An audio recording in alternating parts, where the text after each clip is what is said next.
Sahabat Shimizu, di depan saya ini berbaris berbagai tipe pompa, semuanya merek Shimizu, tapi mereka memiliki jenis yang berbeda. Ya, yang kelihatan biru-biru ini adalah tipe pompa booster, lalu sebelah sini adalah pompa sumur dangkal, kemudian dua ini semi jet, lalu yang sebelah situ itu adalah jet pump, lalu yang berdiri adalah pompa submersible. Nah, apa sih yang membedakan dari tipe-tipe pompa ini? Nah, hal yang paling utama yang membedakan mereka adalah kemampuan hisap dari ketinggian sumber air, gitu ya. Nah, kenapa sih saya bahas ini? Karena ternyata banyak orang di luar sana itu yang ketika mereka membeli pompa, lalu dipasang di rumahnya, kemudian mau dipakai, ternyata tidak bisa berfungsi seperti yang diharapkan. Usut punya usut, ternyata mereka itu salah membeli tipe pompa, ya. Misalkan ya, mereka seharusnya butuh pompa tipe sumur dangkal, lalu mereka membeli booster, maka tidak bisa digunakan. Nah, di sini sengaja saya urutkan ya, dari sebelah kiri layar itu memiliki kemampuan hisap ketinggian sumber air yang paling rendah, bahkan harus tinggi sumber airnya gitu ya. Nah, kemudian yang paling sana ya, paling kanan layar itu adalah pompa submersible, yang mana kemampuan mengangkat airnya itu dari kedalaman sumur yang paling dalam atau paling besar gitu ya. Nah, nanti kita akan bahas lebih detail lagi ya. Nah, sebelum kita lanjutkan, sahabat Shimizu, perhatikan dulu di layar ya, sebagaimana seperti saya tampilkan di layar. Nah, di situ terlihat ya bahwa pompa booster itu hanya bisa dipakai kalau sumber airnya itu berada lebih tinggi dari pompa itu sendiri gitu ya. Nah, baik, sekarang kita akan bahas lebih detail lagi ya. Kita akan mulai dari pompa booster. Nah, sahabat Shimizu bisa perhatikan ya, di sini adalah pompa booster tipe PB 158 bit ya. Sedangkan yang ini adalah Shimizu PB 228 bit. Yang membedakan kedua jenis ini ya, atau kedua model ini adalah kapasitasnya aja, yang mana ini debitnya lebih besar gitu ya. Nah, kalau secara fisik ya, sahabat Shimizu bisa perhatikan bedanya adalah yang ini menggunakan flow switch yang terbuat dari material plastik, sedangkan yang 228 bit ini menggunakan kuningan ya, seperti itu. Nah, seperti saya sebutkan, bedanya itu hanya kapasitasnya ya. Nah, tadi saya sudah sebutkan juga ya bahwa untuk menggunakan pompa tipe booster seperti ini ya, itu sumber airnya itu harus lebih tinggi daripada pompanya. Nah, kemudian yang kedua ya, ada syarat lain lagi, yaitu aliran awalnya itu nggak boleh terlalu kecil. Misalkan alirannya seperti ini. Nah, alirannya seperti ini itu masih nggak cocok kalau menggunakan pompa ini ya, karena dia tidak akan bisa memicu agar pompa ini bisa jalan ya. Jadi pompa ini baru bisa jalan kalau aliran awalnya itu kira-kira 3 liter per menit ya. Nah, 3 liter per menit itu kira-kira seperti inilah itu ya. Nah, dari situ sahabat Shimizu bisa perhatikan ya bahwa kalau aliran di rumahnya terlalu pelan ya, lebih kecil dari yang tadi, maka jangan gunakan yang tipe ini. Nah, kalau sahabat Shimizu ragu apakah aliran saya terlalu kecil ataukah udah cukup, nah, sahabat Shimizu bisa pertimbangan beli booster yang tipe berikutnya, yaitu PLW 150 bit ya. Nah, pompa ini secara konstruksi memang berbeda dibandingkan dua booster lainnya ya. Kalau ini bisa kita perhatikan ya, secara konstruksi dia seperti ini, lebih sederhana sih gitu ya. Namun yang ini, nah, konstruksinya ya cukup berbeda kalau dibandingkan dengan dua booster lainnya. Makanya dengan ini sahabat Shimizu nggak perlu ragu ya apakah aliran ini tadi cukup atau tidak gitu. Karena apa? Ini bahkan punya kemampuan memompa dari sumber air yang sejajar dengan pompa pun bisa, bahkan sedikit lebih rendah dari pompa pun bisa. Baik, sekarang kita akan bahas yang berikutnya ya. Nah, tipe ini adalah tipe pompa sumur dangkal ya. Nah, tipe pompa sumur dangkal ini bisa digunakan untuk menghisap apabila permukaan air sumur itu tidak lebih dari 6 meter ya. Jadi 6 meter atau 7 meter ya, kurang lebih seperti itu. Nah, apakah bisa Pak kalau digunakan untuk sumur yang kedalamannya 2 meter? Ya, tentu bisa ya. Jadi kalau kita sebut 6 meter itu artinya 6 meter atau kurang gitu ya. Nah, pompa sumur dangkal sendiri itu modelnya juga banyak ya. Jadi ada yang besar seperti ini, kemudian ada yang kecil. Nah, apa sih yang membedakan? Kalau dari besar kecilnya itu yang membedakan biasanya adalah kapasitasnya atau debitnya. Jadi kalau kelihatan dari ini ya, dari bodinya ini udah paling besar, biasanya itu debitnya juga paling besar gitu ya.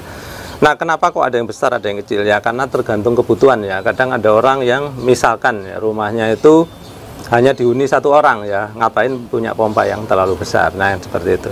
Nah, kemudian ada juga perbedaan lainnya, itu beberapa pompa itu ada yang otomatis, ada yang nggak otomatis ya. Kalau yang otomatis itu biasanya kelihatan dilengkapi dengan pressure switch, kemudian ada pressure tanknya juga ya.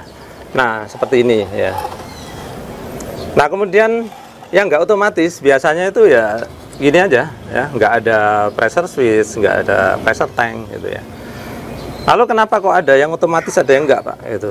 Nah, karena kadang-kadang orang itu nggak butuh yang otomatis. Misalkan ya contoh untuk mengisi kolam atau apa yang mana hanya butuh sekali itu kemudian dicabut, jadi nggak perlu otomatis. Sedangkan yang otomatis biasanya banyak digunakan di rumah yang mana orang ingin kalau pas kerannya dibuka lalu otomatis keluar air, kemudian pas selesai kebutuhan keran ditutup, pompa air mati sendiri ya, seperti itu. Nah, kemudian dari sisi bodi ya, itu ada beberapa tipe juga ya, yang mana ini adalah tipe PL, yang mana bodinya terbuat dari plastik. Sedangkan yang ini PS130, kemudian ini adalah PS226, itu bodinya terbuat dari besi. Nah, sekali lagi dari sisi kemampuan hisap, ini kurang lebih sama, yang membedakan hanya kapasitas dan cara pengoperasian ya tadi. Baik, sekarang kita akan lihat yang tipe berikutnya. Nah, kedua pompa ini tipenya adalah semi jet ya. Nah, pompa semi jet ini memiliki kemampuan hisap yang sedikit lebih dalam dibandingkan yang pompa sumur dangkal ya. Jadi kalau ini saya anjurkan ya, kalau untuk sumur yang kedalaman permukaannya dari lokasi pompa itu adalah sekitar 8 meter, jangan gunakan ini. Kenapa? Nanti kalau digunakan ini ya, itu ketika dipompa permukaan air sumur itu kan menurun ya, sehingga setelah kita pompa sebentar mungkin udah nggak bisa lagi yang ini, maka gunakanlah yang tipe semi jet seperti ini ya. Nah, ini adalah dua pompa yang sebetulnya modelnya itu kurang lebih sama, yang membedakan itu adalah tenaganya ya, yang mana ini adalah pompa jet 100 bit, sedangkan yang ini adalah pompa jet 400 bit ya, yang mana ini memiliki motor yang lebih besar ya.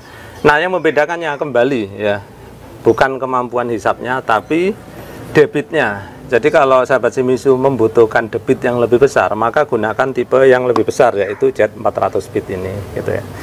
Nah, kemudian apalagi yang membedakan dari kedua pompa ini? Nah, sebetulnya ini adalah perbedaan karena tambahan ya sahabat Shimizu. Kedua pompa ini sebetulnya dijual dalam bentuk yang sama kurang lebih ya, yaitu tanpa aksesoris gitu ya. Nah, aksesoris ini sahabat Shimizu bisa beli sendiri ya. Untuk apa gunanya? Gunanya adalah untuk membuat pompa ini menjadi otomatis ya. Sahabat Shimizu perhatikan bahwa kalau sahabat Shimizu beli aksesoris yang sesuai ya, maka sahabat Shimizu akan mendapatkan otomatis berupa pressure switch di sini, kemudian pressure gauge di sini, kemudian pressure tank di sini. Nah, dengan adanya aksesoris tambahan seperti ini, maka sahabat Shimizu bisa mengoperasikan pompa ini menjadi pompa otomatis. Nah, antara yang jet 100 sama jet 400 bit ini sebetulnya kitnya ya, atau spare part atau aksesorisnya sama saja. Jadi kalau mau menggunakan spare part ini untuk di sini pun bisa ya. Jadi fungsinya tadi adalah apa?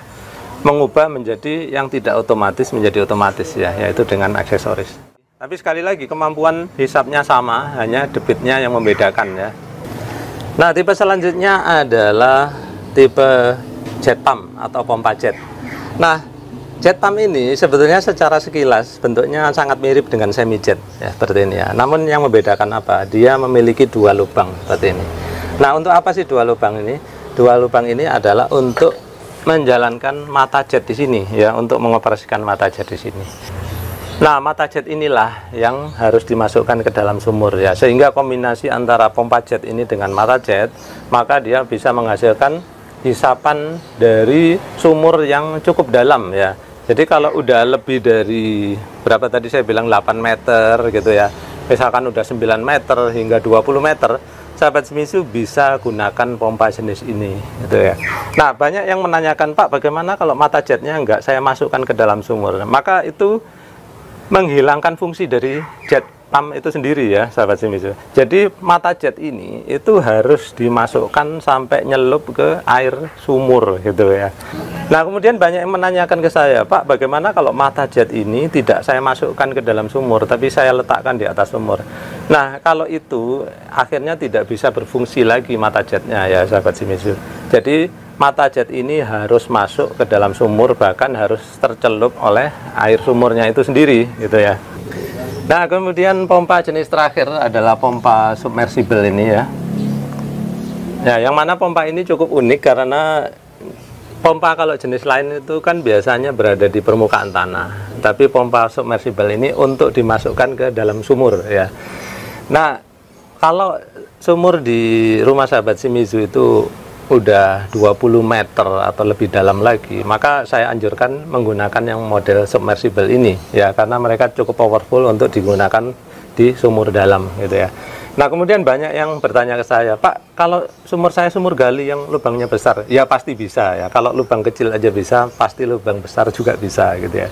Nah, kemudian ada juga yang bertanya gini, Pak, kalau saya gunakan untuk sumur dangkal boleh nggak, Pak? Ya tentu boleh ya. Jadi ibaratnya pompa ya, kalau pangkat ini adalah jenderalnya ya, sehingga kalau dia bisa sumur dalam, yang dangkal pun pasti bisa.